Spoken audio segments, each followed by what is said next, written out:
नमो अरिहन्ताणम् नमो सिद्धाणम् नमो आयर्याणम् नमो उपाध्यायाणम् नमो लोये सव्वसाहूणम्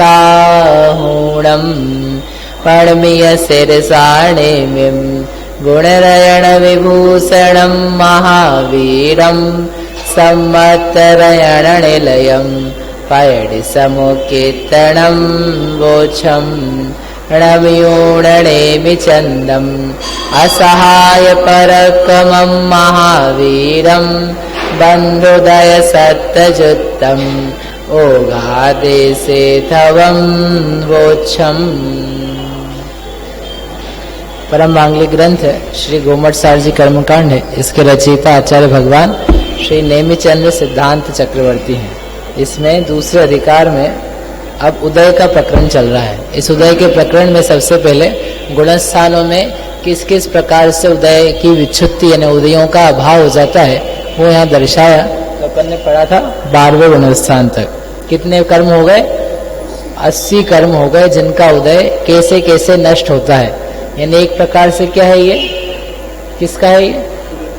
उदय का अभाव होता जा रहा है। जीव मोक्ष मार्ग में कैसे बढ़ता जा रहा है, उसकी परिणति कितनी विशुद्ध होती जा रही है। क्योंकि जितने जितने कषायों का अभाव हो रहा है उस प्रकार से उसके भाव निर्मल हो रहे हैं। और जैसे जैसे ज्ञानावरण दर्शनावरण आदि कर्म है उनके उदय का अभाव हो रहा है, तो अर्थात ज्ञान संपूर्ण रूप से प्रकट हो रहा है। तो यहाँ पर ये दिखाया। ऐसे यहाँ से दिख सकता है कि 10वें से 11वें में गए तो 11वें में जाने पर भी ज्ञानावरण आदि का अभाव नहीं होता है। नहीं तो फिर यहाँ पर भी केवल ज्ञानी बन सकता था। क्यों? क्योंकि ज्ञानावरण का उदय का अभाव ना, लेकिन ज्ञानावरण के उदय का अभाव नहीं हुआ है। बंध के उदय, बंध का तो अभाव है लेकिन उदय का अभाव नहीं हुआ है। आगे एक अधिकार आएगा, उस अधिकार में इसकी और एक्सरसाइज करेंगे कि कौन सी प्रकृतियां हैं जिनका बंध पहले गया, उदय बाद में गया, जिनका उदय पहले गया, बंध बाद में गया। त्रिकरण चूलिका करके एक आएगी, नहीं त्रिभाव चूलिका, ऐसा एक अधिकार है। इसी में आगे जाकर के उसको एक्सरसाइज आएगी इसकी। अब अपन देखते हैं 13वें गुणस्थान में कि 13वें गुणस्थान में किन कर्म प्रकृतियों की उदय विच्छित्ति हो जाती है। ये गाथा नहीं पढ़ी थी ना, गाथा पढ़ लेते हैं पर 267 पढ़ ली थी, 68 और 69 और 70, ये तीनों एक साथ पढ़ लेते हैं। अपमते सम्मतम अंतिमतीय संहदे अपूर्वम हि छच्चेवणो कसाया अणियट्टी भाग भागेषु वेदतियं कोहमाणं माया संजलनमेव सुहोमन्ते सुमोलोहो सन्ते वज्रमणारायणारायम् क्षीणकसाय दुचरिमे णिदापयलाय उदयवो छिन्ना णानन्तराय दशयम् दंसन चत्तारि चरीमहि। क्षीण कषाय, ये क्षीण कषाय गुणस्थान 12वां है। इसमें क्या है? दुचरिमे, दुचरिमे यानी द्विचरम, द्विचरम यानी सेकेंड लास्ट। जो सेकेंड लास्ट समय है उसमें 2 प्रकृतियां जाती है, निद्रा पहला। तो ये 16 लिखे ना, 16 में 2 करना, 2 और 14। तो 2 14 क्यों लिखे कि जो 2 निद्रा प्रश्ला प्रकृतियां हैं ये जाएगी सेकेंड लास्ट समय में, और जो लास्ट समय है उसमें बची हुई शेष प्रकृतियां जाएगी। तो इनका क्रम 2 और 14 ही आएगा। इधर से चलें चाहे उधर से चले, क्योंकि उसके अलावा उनका नाश हो नहीं पाएगा। ये निद्रा प्रश्ला प्रकृतियों को दर्शनावरण की अन्य प्रकृतियों में बदलना है और बदल करके जाना है। तो बदलने के लिए एक समय चाहिए और जाने के लिए एक समय चाहिए। तो जो निद्रा और प्रचला प्रकृतियां हैं वे हैं द्विचरम समय में उदय के अभाव को प्राप्त, और जो दर्शनावरण की 4, ज्ञानावरण की 5 और अंतराय की 5 है, सब मिलाकर के 14, ये जाएगी 12वें गुणस्थान के अंतिम समय में। अंतिम समय में जाएगी यानी 12वें गुणस्थान तक तो उनका उदय रहेगा और अगले समय से उनके उदय का अभाव होगा। तो अपन जब कहते ना 12वें के अंत में समाप्त हुई, तो कोई ऐसा नहीं समझ ले कि 12वें के लास्ट में हो गई थी। 12वें तक उसका उदय और अगले समय में उदय का अभाव, जैसे उत्पाद व्यय लगाते हैं ना, उत्पाद हुआ तो उसके पूर्व पर्याय का उसी समय व्यय हुआ, ऐसा। इस प्रकार यहां तक कर लिया। अब अपना आगे का प्रकरण, आगे क्या है? हाँ, एक समय पहले, क्योंकि ये परमुखी प्रकृतियां हैं, ये स्व उदय से नहीं जाती है, ये जाएगी परमुख से। वैसे भी निद्रा प्रश्ला दो है, दोनों का उदय एक साथ तो हो नहीं सकता है, एक समय में एक ही निद्रा का उदय होता है। तो यदि निद्रा प्रचला का उदय मान भी लोगे, एक स्वमुख से चली जाएगी, तो प्रचला या निद्रा एक को तो परमुख से जाना पड़ेगा ना। जब परमुख से जाना पड़ेगा तो इसलिए उसको संक्रमण होने के लिए एक समय तो देना पड़ेगा आपको, एक समय में संक्रमण हो फिर उदय में आए, ठीक है। इसलिए वो एक समय पहले, जो निद्रा प्रचला जो प्रकृतियां हैं वो नियम से एक समय पहले समाप्त हो जाएगी, और बाकी के 4 दर्शनावरण है वो अंतिम समय में समाप्त होगी, ठीक है। अब आगे 12वें के बाद 13वां, केवली भगवान के कौन सी प्रकृतियां उदय विच्छिन्न होती है वो बताते हैं। तब ये कवज्जनिमिणम थिर सुहसर्गद उराल तेजदुगम संठाणम वन्ना गुरु चौकपत्ते यजोगिम्हि। एक ही गाथा में प्रकृतियों के नाम गिनाए कितने? 30 प्रकृतियों के नाम है यहाँ पर। कौन कौन सी 30 प्रकृतियों की उदय विच्छित्ति होती है? अपन क्रम से लगाते हैं। कौन कौन से कर्म बच गए उदय में आने से? अब 8 प्रकार के कर्म हैं, 8 प्रकार के कर्मों में से कौन से कर्म बच गए संजय भैया? 8 प्रकार के कर्मों में से पूछ रहे हम। घातिया कर्म का उदय का तो पूरा पूरा हो गया अभाव, और कौन से बचे हैं? अघातिया 4 बचे हैं, इतनी सी बात है। तो वो जो अघातिया 4 बचे हैं उनमें कौन कौन से हैं? सबसे पहले है आयु। तो आयु कर्म में कौन सी आयु बची है अभी तक? मनुष्य आयु बची है, बाकी सब आयु कहाँ चली गई? देव आयु, नरक आयु ये यहाँ चली गई, और ये तिवंच आयु, एक बची मनुष्य आयु। तो मनुष्य आयु के उदय का अभाव हो सकता है क्या 13वें के अंत में? मनुष्य आयु की उदय विच्छित्ति 13वें में कर गई अभी, तो क्या होगा? तो 14वें में बचेगा क्या फिर ये मनुष्य ही कैसे रहेंगे? इसलिए मनुष्य आयु का उदय का अभाव नहीं हो सकता, तो आयु तो छोड़ो। फिर दूसरा है वेदनीय। वेदनीय जो आयु नाम आएगा पहले, नाम कर्म। तो नाम कर्म की जो प्रकृतियां हैं उनकी उदय विच्छित्ति यहाँ पर बहुत सारी होगी, क्योंकि नाम कर्म ही सबसे बड़ा था जो बचा हुआ है। तो अपन लिखते हैं 13वां गुणस्थान, जिसका नाम है संयोग केवली। जानी कितनी है? 30 प्रकृतियां। कौन कौन सी जाएगी? तो अपन शुरू से चालू करें। गति, गति में कौन कौन सी बची है? उदय विच्छित्ति में से 4 प्रकार की गतियां हैं, उनमें से अभी अपने पास बची कौन सी है? देखो, देव गति, नरक गति यहाँ गई थी, तिर्यंच गति यहाँ चली गई, बची क्या? मनुष्य गति। तो मनुष्य गति की उदय विच्छित्ति हो सकती है यहाँ पे? अभी नहीं होगा, अभी इनको अगला 4वां गुणस्थान बनना है ना, इसलिए मनुष्य गति में। गति के बाद जाति, 5 जातियां होती है। तो 5 जातियों में से कौन कौन सी जातियां चली गई है? कही ना, 1 2 3 4 चली गई। कौन सी बची है? पंचेंद्रिय। पंचेंद्रिय भी जाएगी क्या? अभी नहीं जाएगी, अभी चली जाएगी तो फिर ये बचेंगे कैसे? तो गति जाति नहीं है। फिर है शरीर। शरीर कौन कौन से बचे हैं? औदारिक बचा है, और कारमान तेजस। क्यों? क्योंकि बाकी जो आहारक यहाँ चला गया और वेक्रियक यहाँ चला गया, उनका उदय विच्छित्ति हो सकती है क्या? उनकी नहीं होगी, लेकिन उनकी हो जाती है। नहीं, तीनों की हो जाती है। औदारिक शरीर, तेजस शरीर और कारमाण शरीर, इनकी उदय विच्छित्ति यहीं पर हो है। हाँ, तो औदारिक शरीर है, तो औदारिक शरीर के निमित्त से कंपन होता है ना। अब तो ये कंपन से रहित होंगे, तो सहयोग केवल अवस्था में तो उदय है ना इनका। औदारिक शरीर नाम कर्म का संयोग केवली अवस्था में उदय है, अयोग केवली अवस्था में नहीं होगा, क्योंकि उदय विच्छित्ति का मतलब क्या है, वहां तक उदय, उसके आगे उदय नहीं है। तो औदारिक शरीर के उदय का अभाव, कार्मण औदारिक का समझ में आ गया। औदारिक शरीर इनके दिख रहा है, लेकिन अभी औदारिक शरीर का संबंध इनके नहीं है। औदारिक शरीर संबंधी वर्गणाओं का ग्रहण भी इनके अब नहीं होगा। क्यों? क्योंकि अब कंपन ही बंद हो जाने वाला है। तो ये शरीर दिखेगा आपको बना हुआ, ऐसा नहीं कि शरीर बिगड़ जाएगा। हाँ, क्योंकि उदय विच्छित्ति हो रही ना। 13वें में तो औदारिक शरीर का उदय पूरा पूरा है, लेकिन 13वें के बाद 14वें में औदारिक शरीर दिखेगा आपको इनका, लेकिन उदय विच्छित्ति हो चुकी है। इसी तेजस कारमान, कारमान शरीर के उदय की विच्छित्ति हुई है, कारमान शरीर नहीं छूटा है अभी। कारमान शरीर तो बना हुआ है, लेकिन कारमान शरीर का जो उदय आता है, उदय आके क्या होता है, कारमान शरीर के उदय से विग्रह गति में कर्म योग होता है, तो वो सब नहीं होगा। यानी इनके विग्रह योग की आवश्यकता भी नहीं है ना, विग्रह गति के कर्म योग संबंधी। कारमान शरीर के उदय समाप्त हुआ है, कारमान शरीर का सत्व नहीं गया है। कारमान शरीर जो कर्म बचा है सत्ता में, वो तभी भी है।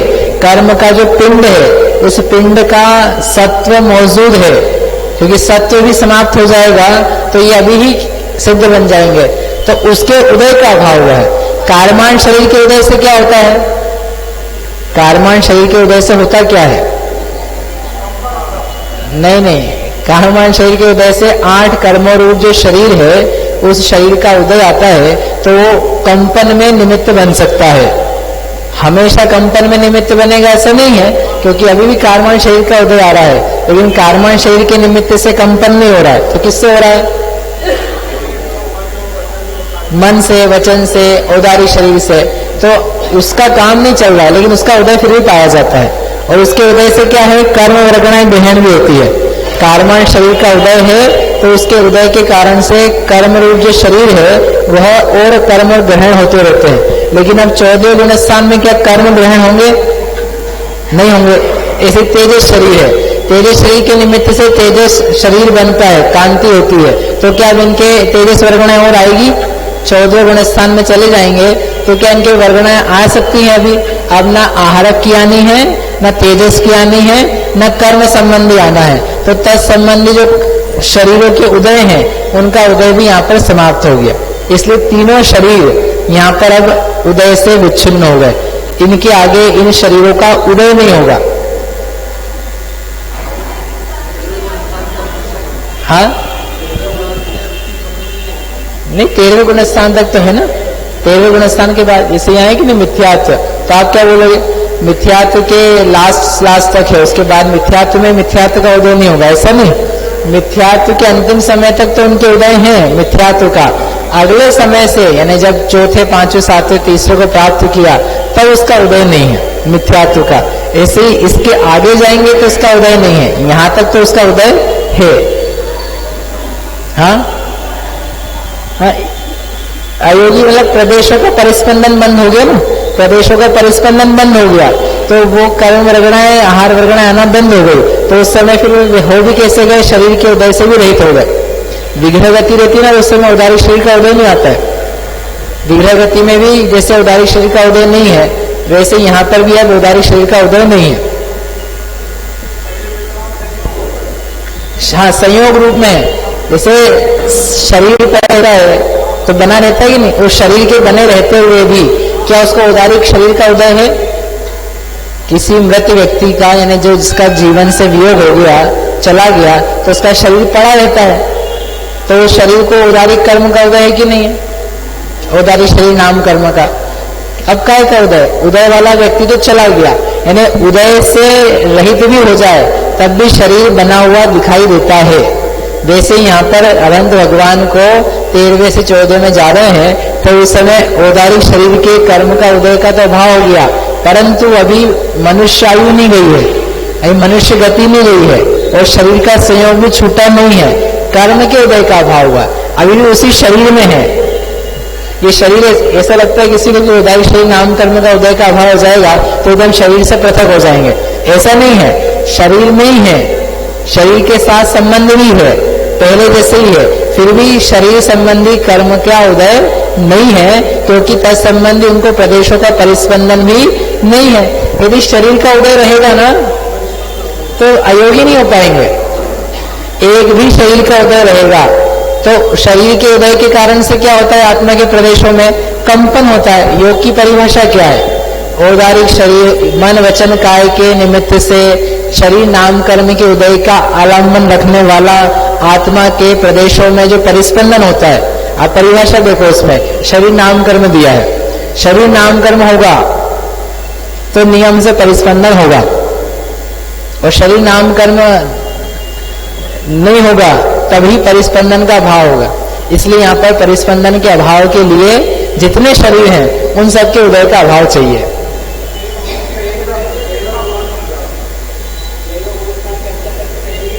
हाँ, तो उदय का भाव हो जाएगा।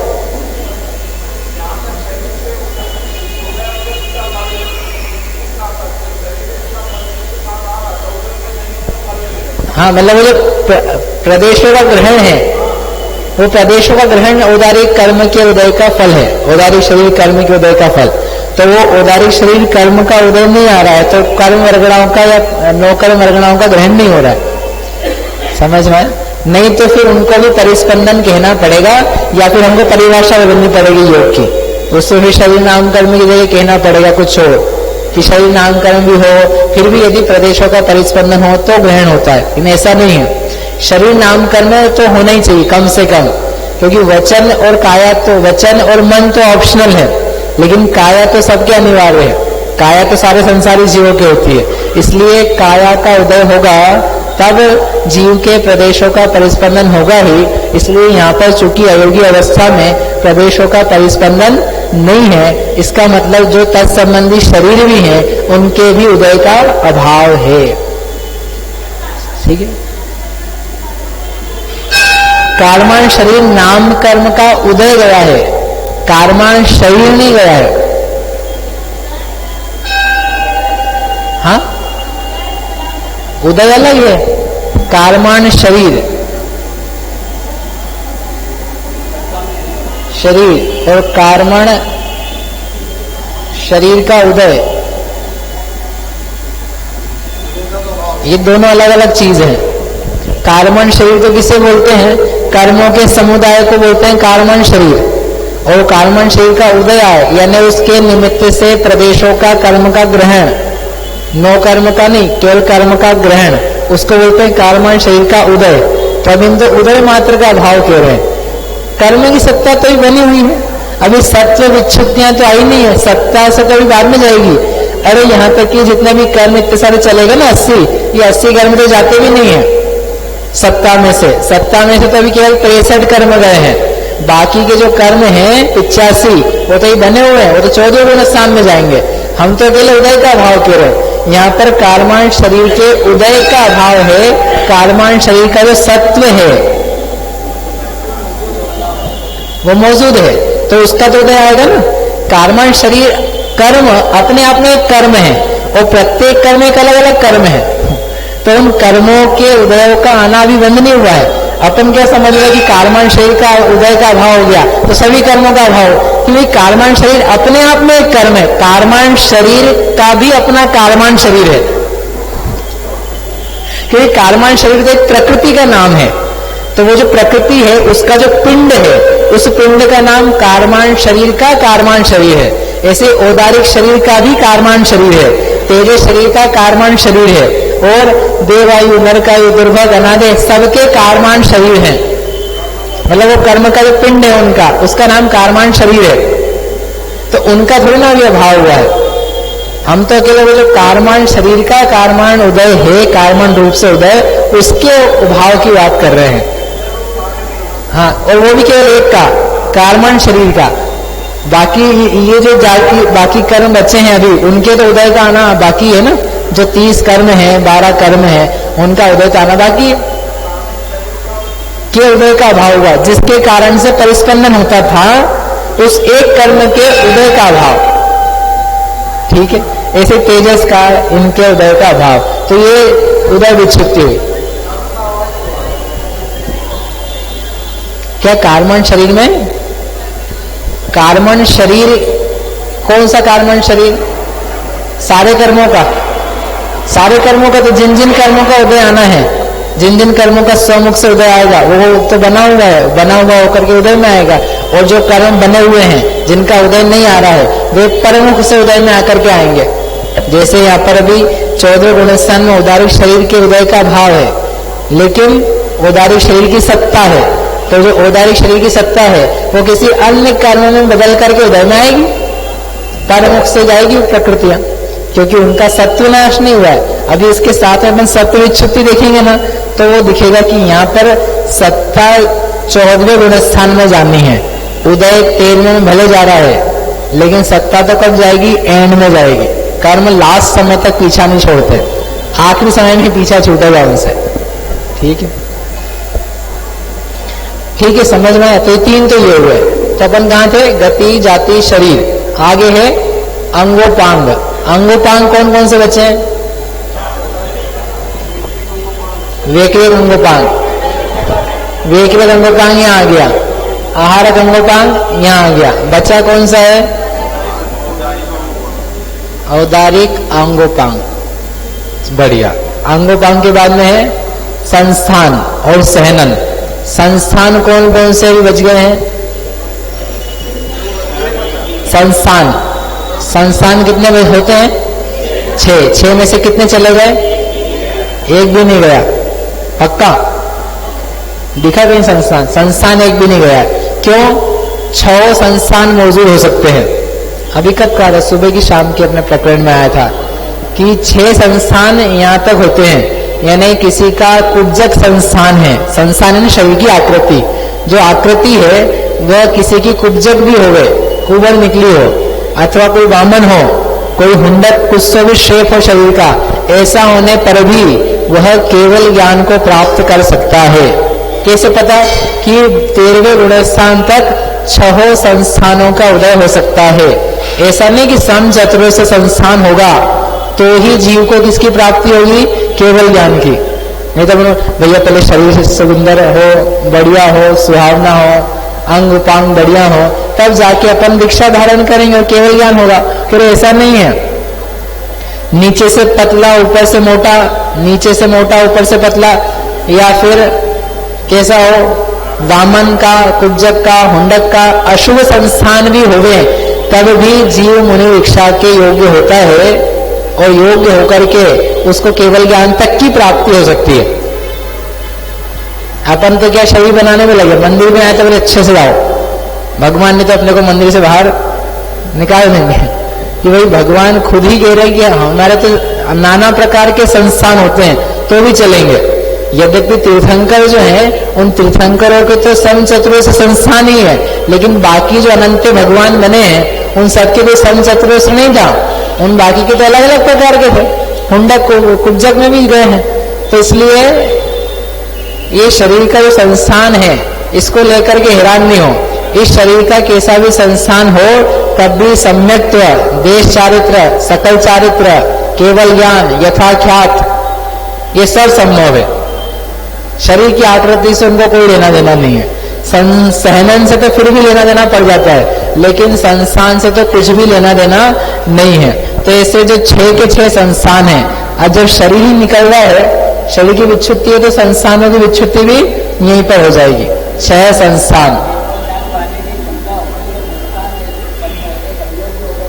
कमजोर थोड़ी ना संस्थान, रूप कुरूपता की बात है इसमें, तो कमजोर नहीं है। कमजोर तो अपन यदि आप बोलने लग गए तो सहनन में चले गए।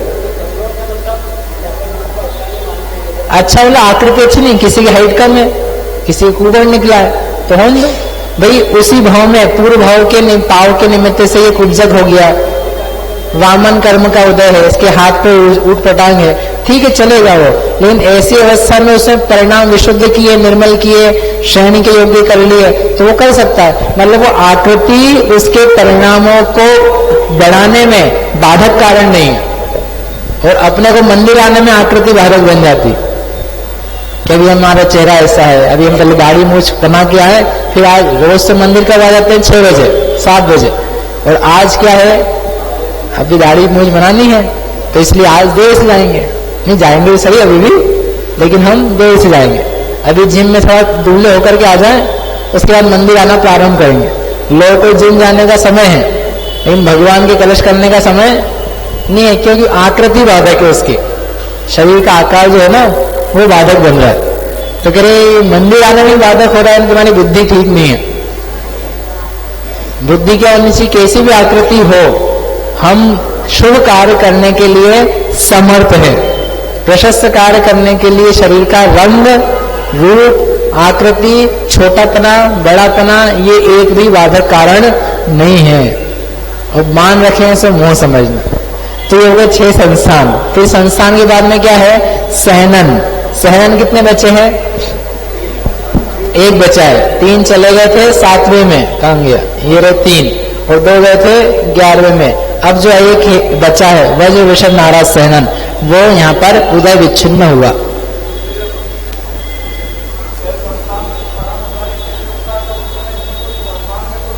कोई परिवर्तन नहीं, वो संस्थान तो जो चल रहा है वही चलेगा। जो कर्म समझना बाद में जा रहे हैं ना, अशुभ कर्म जो बाद में जा रहे हैं, समझ लेना कि उनका उदय बदलता नहीं है। क्योंकि यदि उदय बदल जाता तो उनकी उच्चति हम पहले ही करा देते। समझ लो संस्थान है, तो यदि संस्थान एक ही भाव में बदल सकता होता तो उसकी विच्छेद हम पहले ही करा देते कि भाई जैसे ये 12वें से 13वें में आए तो उनका संस्थान हुंडक से, वामन से क्या हो गया? सम चतुरस्र हो गया। ऐसा नहीं है। क्यों? क्योंकि वो महातक पाए जा रहे हैं। इसका मतलब थ्रू आउट लाइफ वही चलेंगे, बदल नहीं सकते। चलिए ये हो गए कि वज्र नाराज सेनन के बाद में और क्या बचे कर्म? वर्ण गंध रस स्पर्श 4 वर्णादि, स्पर्श रस गंध वर्ण। शरीर गया तो ये भी गए। फिर है आनुपूर्वी। आनुपूर्वी वो पहले ही चली गई, 4 आनुपूर्वी एक साथ। फिर है व्याय गति, प्रशस्त और अप्रशस्त। तो वो क्या है? दोनों की दोनों यहाँ पर गई। क्यों? क्योंकि जब शरीर नहीं गया तो गमन की आवश्यकता ही नहीं है ना। हाँ, अप्रशस्त यहां भी चलता है, अप्रशस्त व्याय गति।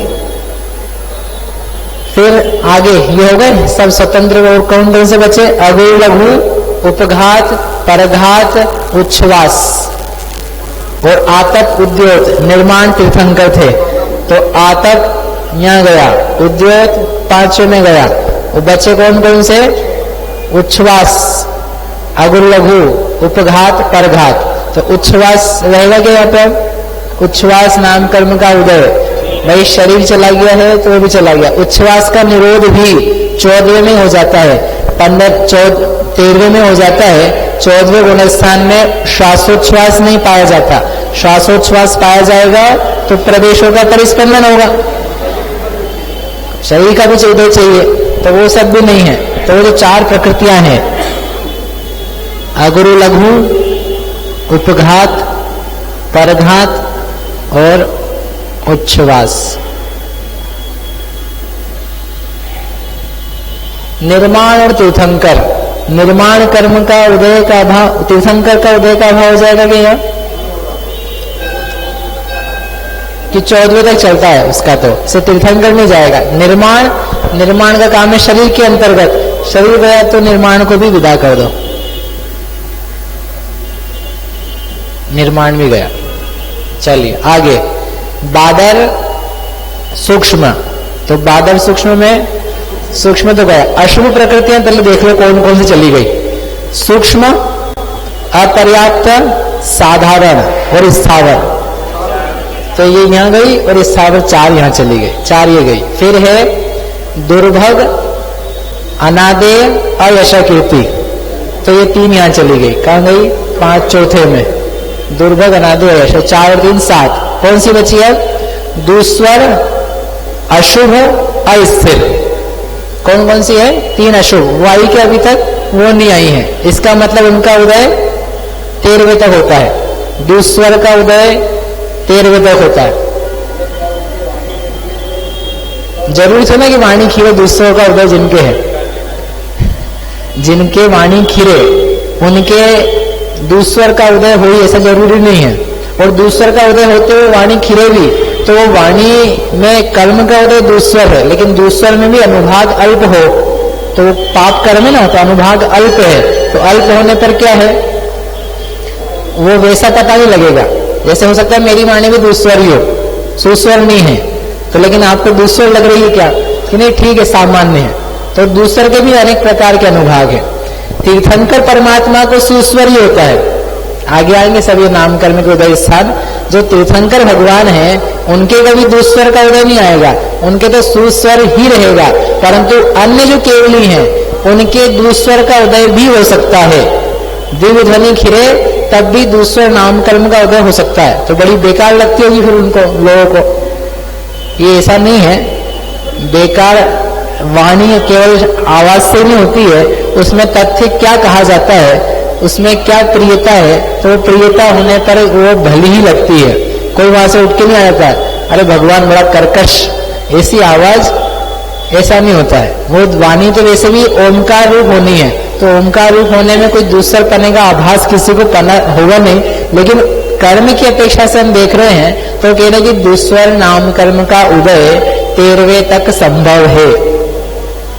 वह चेंज होगा, सुस्वर में ऐसा नहीं है। दूसर चल रहा है तो दूसर ही चल रहा है, और सुस्वर चल रहा है किसी के तो सुस्वर ही चलेगा, वो चेंज नहीं हो जाया करता। तो इसलिए वो भी बयान नहीं, लेकिन अब यहाँ 13वें में उसकी उदय उत्पत्ति हो रही है, तो दूसर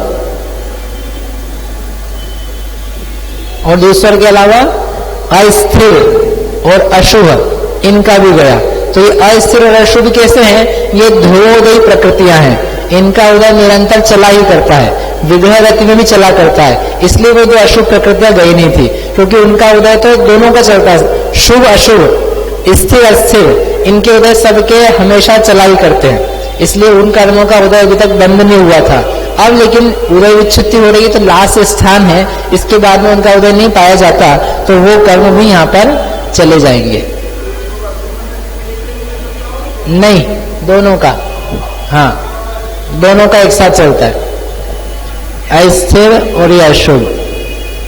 तो ये अपने हिसाब हो गए 10 अशुभ प्रकृतियों के। अब किसके बच्चे, शुभ प्रकृतियों के 10।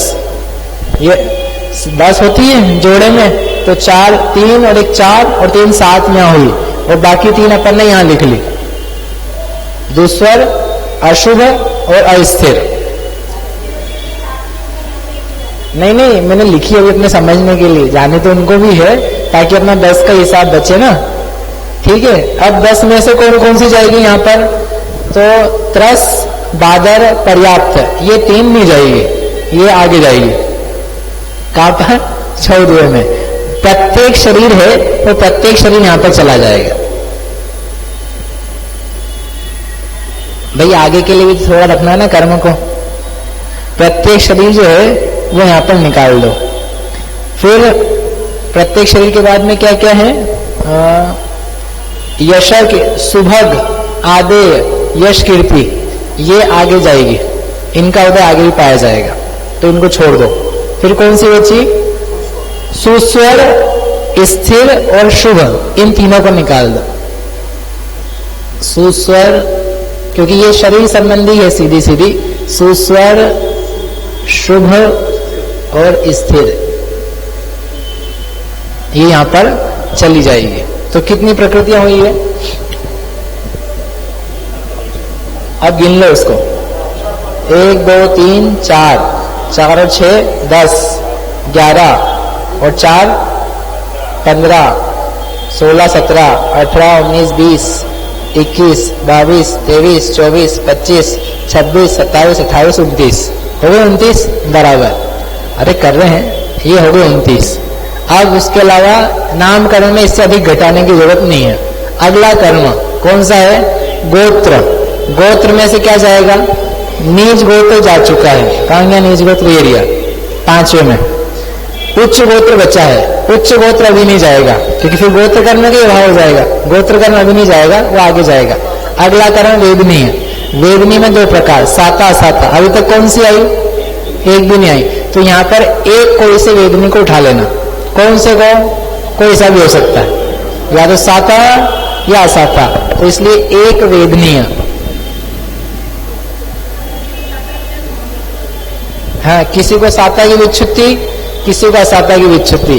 तो ये एक जीव की अपेक्षा लिखी है। आगे अपन ने वो लिखा है ना 29 और 13, तो उसमें समझाएंगे थोड़ा सा कि वास्तव में वेदनी कर्म की विच्छुत्ति तो 14वें में है, लेकिन किसी एक जीव को क्या है, एक ही साता एक ही कर्म में चलेगा वेदनी का, तो वो कोई सा भी हो सकता है, सातारू वाला या साता वाला। तो टेक लीडर ऑफ इट, है ना।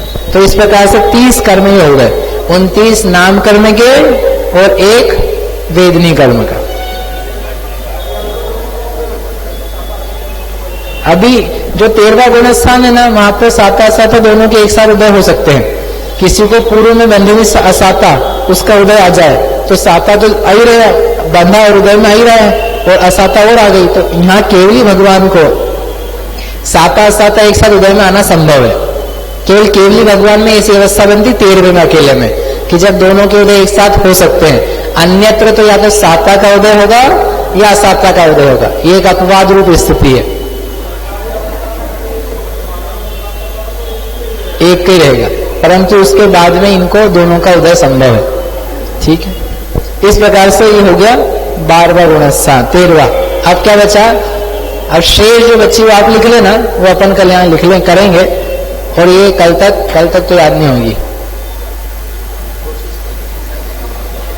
इसको आप पढ़ते 2, 3, 4, 5 बार आपको पढ़ना होगी, पढ़ो पढ़ो पढ़ो, पढ़ करके ये याद हो जाएगी। दोहराओ इसको तर्क से, कहां पर क्या अवस्था बनती है उसके माध्यम से याद होगी। इसके आगे कल करेंगे। जावाणी के ज्ञान थे